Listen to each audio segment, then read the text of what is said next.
Where was I? When I was probably 9 or 10, we were on a road trip up the East Coast, headed to Connecticut. We stopped at a rest stop, and my family members were grabbing snacks, and I decided to head to the bathroom. The rest stop was off of a highway. I do not remember at all what state, but somewhere in between PA and Connecticut. The rest stop was extremely big, but still normal. There were different places to get food, like Subway and Ectia in the inside. I was trying to find the bathroom, and I found myself in a totally different section of the rest stop. Things started to look older and a little vacant.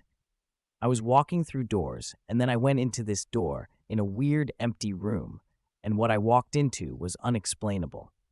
But here I go. I remember when I walked into the room, it looked like a disco show, sort of. All of the lights were going with rainbow colors. Waiters were walking around serving drinks, and there were a bunch of round tables with people playing bingo. The floors were like the old speckled bowling alley floors. It almost felt like I walked into a completely different time period. The weirder part is, the only people making any sort of movement were the waiters. Everyone sitting at these tables were in wheelchairs, like mechanical wheelchairs that looked like Abby Lee's. The people in the wheelchairs were mannequins, or at least they looked like mannequins. They looked like frozen rock-hard people, although they were very realistic looking.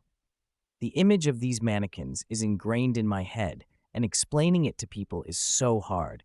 It was almost like these waiters were playing with the mannequins like dolls, but it was the craziest setup.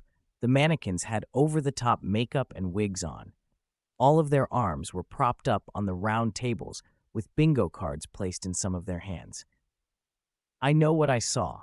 I know this happened. This was not a dream. As a kid, this scarred me for some reason, and I never stopped thinking about it. I walked out and went right to the car because my family had already gotten back in the car. I never said a word to my family about it at the time. This is still something I don't understand. I posted this in a different subreddit and got so much hate for it. I know this sounds crazy, but it is still something to this day I cannot explain. What do you guys think I saw? What was that? Has anyone heard of anything similar?